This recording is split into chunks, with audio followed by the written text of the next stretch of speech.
Welcome, listeners. You've tuned in to Up Close at QuinteALIVE. Today we have our second recipient in the 2014 10 Most Fascinating People of Quinte.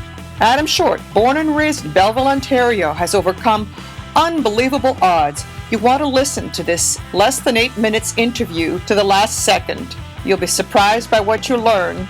Amazing young man, amazing future, amazing life. Adam Short. Good morning, Adam. Good morning. It's such a pleasure to be here with you. Yeah, good.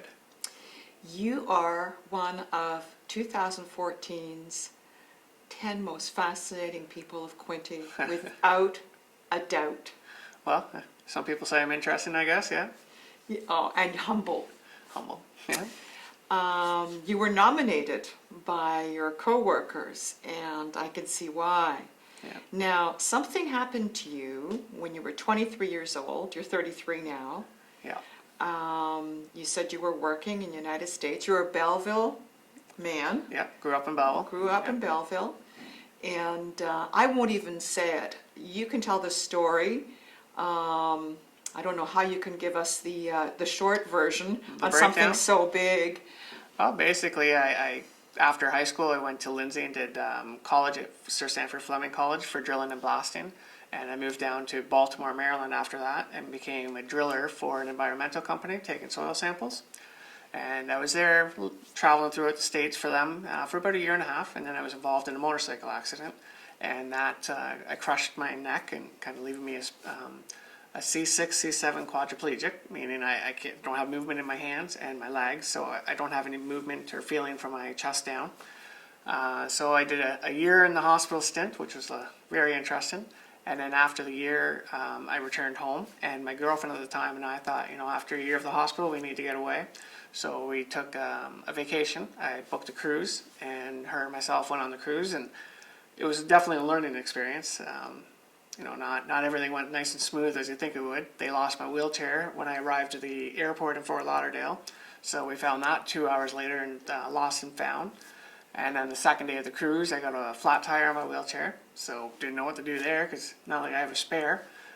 So just little things kind of made me think, this is not easy to travel in a wheelchair, and how do people do it? Came home from the cruise, I thought, there's got to be someone out there that specializes in wheelchair travel. And I only found one company in Canada that does it. So I thought, well, there's definitely a void in the market that needs to be filled. So I signed up for Loyalist and did 2 years travel and tourism, and just trying to specialize in mobility impaired travel. So not necessarily all wheelchair travel, but impaired travel or impaired movement. So I started working at Sears for 6 years, and now I just started at Maritime Travel now. And like I said, I just want to try to make people understand that they can travel and the world's out there and they can see it. So, yeah. What an outstanding idea. Yeah, well, like I said, it was just a void in the market that needed to be filled, right? There's a lot of people out there that sit at home, they have the money, they have the time, it's just they don't think they can see the world, or they don't think they can travel because of little situations that come up. So you find the places in the world that will accommodate them regardless of what their physical state is. Oh yeah. I mean, as long as, like I said, you have to be kind of open for what happens, right? Because it's not always going to go smooth. But I mean, I've been all throughout the Caribbean to different resorts. I've been on cruise ships. I've been throughout the States. Right. I mean, I've been in the middle of the rainforest in Costa Rica. I surfed in the Pacific Ocean. Wow. I've done quite a bit of. I've actually lived more now that I'm in a wheelchair than I did before. That's great. Yeah. That is so great. Yeah. So I heard that you were surfing. Yeah. How do you do that? Playing around on the internet one day, and I came across a site that they said, I'm surfing for people with disabilities. So I clicked on it, and it's basically a little family-ran company in Costa Rica that they have some villas that you go down and you stay in. It's all wheelchair accessible. And the gentleman that runs it is a professional surfer from Hawaii, and he teaches you how to surf. So basically you lay flat on the surfboard and you kind of lean from side to side, and that's how you steer. So they put you on the board and they drag you out as far out as they can in the ocean, and a big wave comes along. They say, "Here you go," and they just push you into the How ocean. fun is that? It was a lot of fun. There Yeah. was 10 of us that went down to Costa Rica, rented a van, and just kind of toured. And Is that wonderful? some Did your surfing. girlfriend go on with you? Yep. Did she do Yep. the lying down or standing no, version? she stood up. Yeah, Yes? she surprised me. She was actually pretty good at surfing. So Yeah. it was a lot of fun. So is she from Belleville as well? Yep, she grew up in Belleville, and she actually went to Fleming in Peterborough for That's where you met. career counseling. No, I met her here in high school. Oh, Yeah, yes. So we've been together for 15 years now. Oh, for heaven's And sake. married for 5. And Yeah. you're married for 5. What about children? No children yet. No, they're in the near future though. In the plans? Yeah, we travel too much, so Oh, that's wonderful. we're a little greedy that way. We want to just keep traveling. Are you always this happy?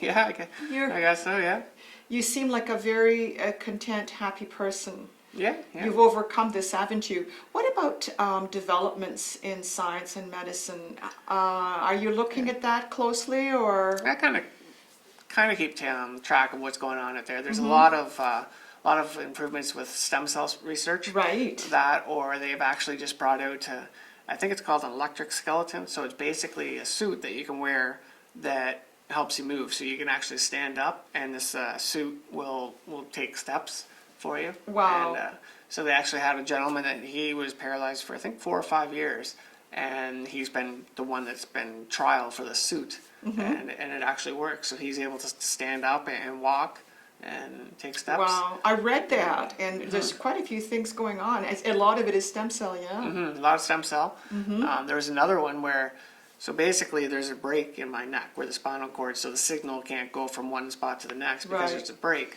So there's one development where they put computer chips in there. So there's a chip on top of the break and one below the break, and the computer chip sends the signal past the break onto the, Oh to the my next bench. Goodness. Yeah, so the signals can go all the way through your spinal cord. It just skips the break because of the computer chips. And so do you get in the car yourself? Do you drive? Yeah, I drive a pickup truck, so it's been modified. So the driver door and the back door of the pickup truck slide out, and Right. the floor of the truck comes out with it, and it drops down to the ground.